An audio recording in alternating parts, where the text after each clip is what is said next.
And that vision is a combination of looking what is out on the market, what is something that I'm passionate about, and then creating a brand new vision, like a new iteration or something very different that's existing in the market that should exist. Welcome to Unstoppable Podcast with Harry Sardinas, inspiring conversations with influential millionaires, investors, thought leaders, entrepreneurs who are making a massive difference with their innovative products and services, and sharing the challenges and wisdom of how they sold their first million.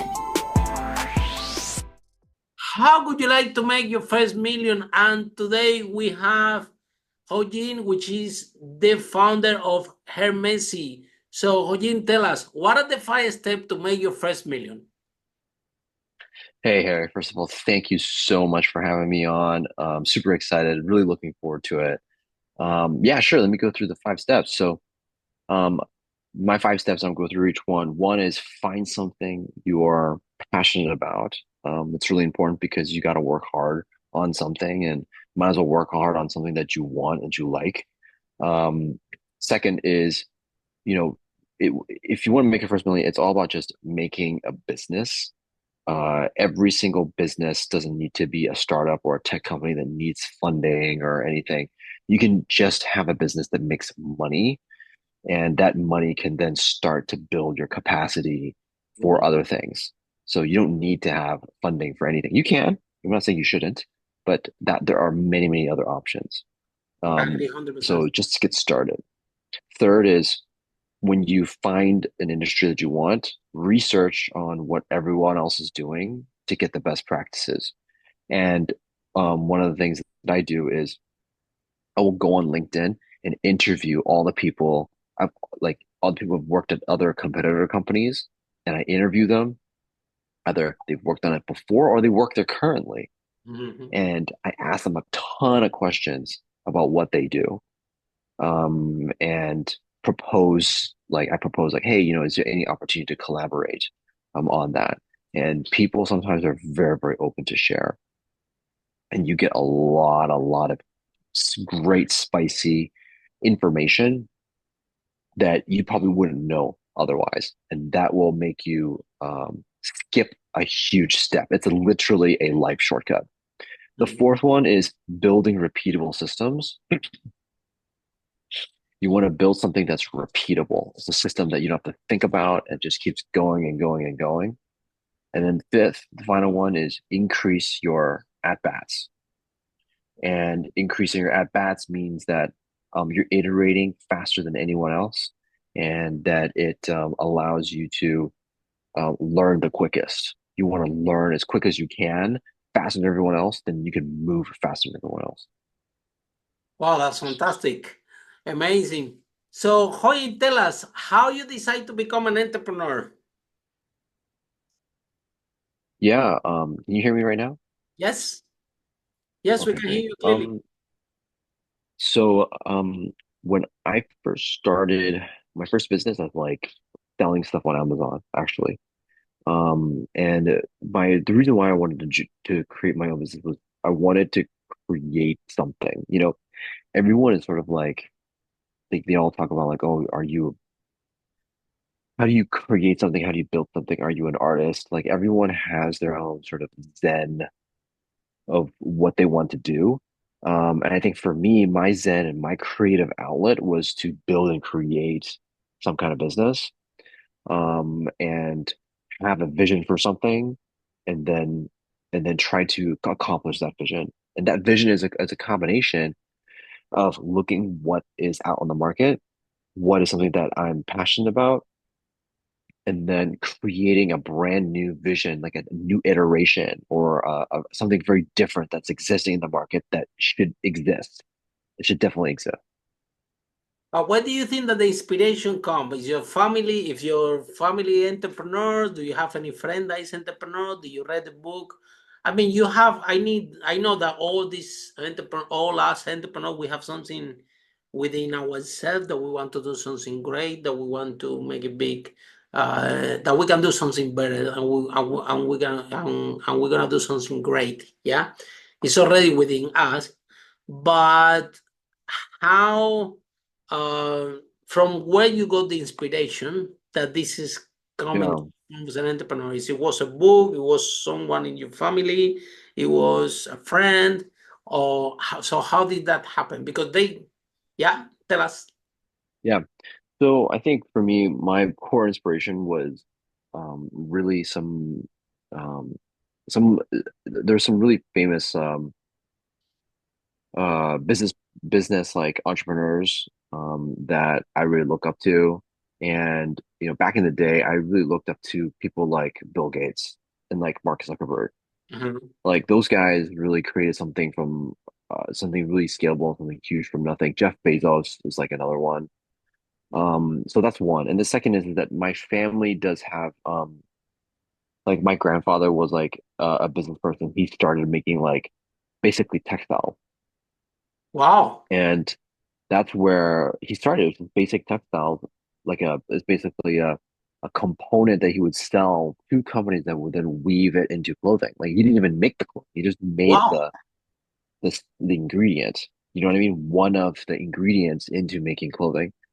So watching him kind of build that from nothing, also literally from zero to nothing, was like probably one of the most inspirational things that I've ever seen. And and I was when I was very young, I saw him build that. And so somehow it was kind of remote that you saw like he was doing something different than the rest of the family, right? Yeah, well, he did something different, and then he was able to kind of grow the family business um, and then be able to um, create the um, create just like an amazing experience for himself, but also just inspiration that he created not something from nothing. Hmm. So, Hoyin, tell us, what was your first business and what made you think that you can make money by running that business? So my first business was selling we um we first sold magnetic car phone mounts Wow. um and we were the first one that made magnetic car phone mounts. It was called iMagnet mount, and we basically found this design and we made it in South Korea, and then we sold it on Amazon, and we were the first one to sell it. It was $25. So it's like a magnet on the top, and then you just put your phone and it just like claps right on there. We were the first one on the market. We sold it for like 5 6 years at a really high price. And probably the one reason why we were able to sell it for so long at a high price is that we did not manufacture it in China. We Oh, wow. manufactured it in South Korea. Oh, wow.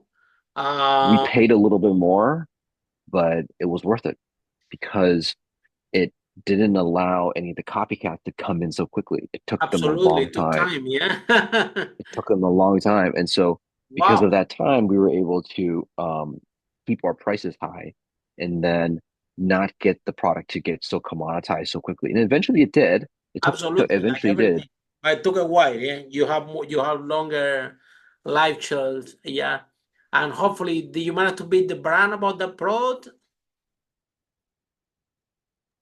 Say that one more time. Do you manage to build the brand around that product? We did. We did. We didn't build a brand Good. out of the product. Because It was called iMagnet. And we did branch I out to love the other name. The products and name stuff is like that. amazing. Yeah, yeah. So we managed to create a brand out of it. We ended up getting really good at selling stuff on Amazon. How So do you we ended find up this just product? pulling that. How do you find this product? What made you think that people will pay money for it? Were you actively looking for a product that was unique, that was different, that have big margin, and also in the tech space because you knew that something that because there is a lot of blueprint in the success of the product. Number one, you look for a product that is for a mobile phone. Let's talk about market size. It's huge because everybody have a phone, right? So Yeah. the Yeah, second 100%. one, this tiny bit that maybe could be a little bit of luck or that you source the product from South Korea, that give you another competitive advantage that it took longer because the competitors are always watching. As soon as they see in Amazon that you're selling, Right. very quickly Yeah. people start to develop their own alternative for the product. But because you did that, you have more time to build the brand. Yeah. So how um Yeah. do you have any friend making money in Amazon? You were searching this product. How come this idea came to your head? So it came to us. Well, the first thing we look at is we look at markets first. We look at product niches first, and then we try to find niches that are like very boring and they haven't been reinvented for a while.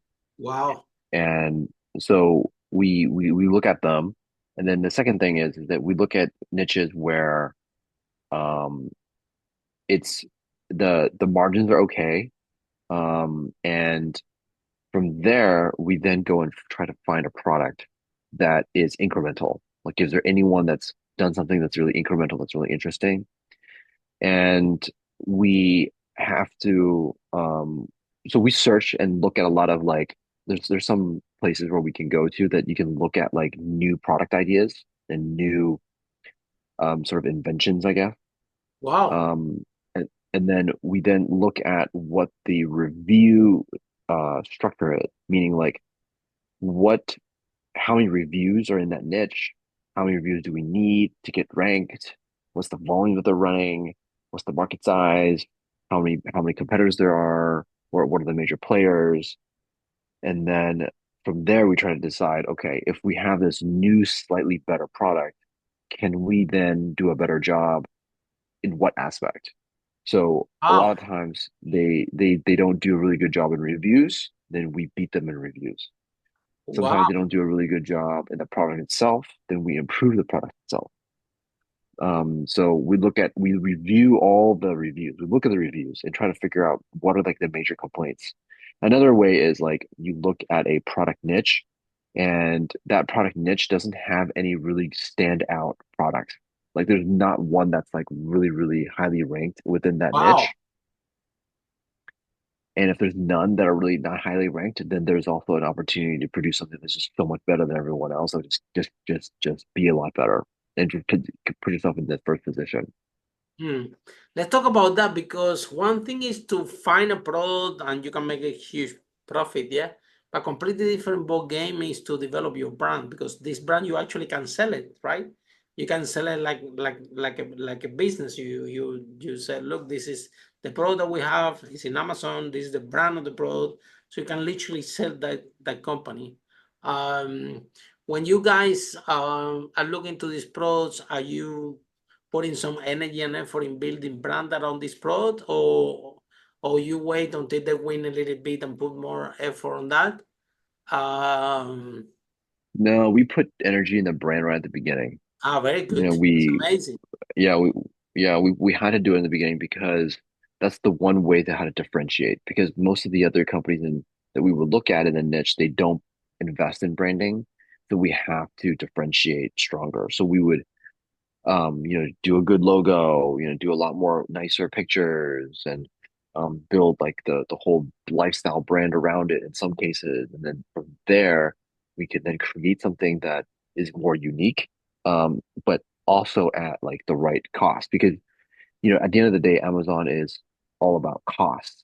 So if you want to compete on brand, your product has to provide some additional value for people to pay more. Otherwise, they're just going to go and buy the cheapest thing. Absolutely. Follow us for more interviews with world's most influential, audacious entrepreneurs that overcame challenges and adversity, providing you with the blueprint of how they sold their first million so you can grow your business exponentially.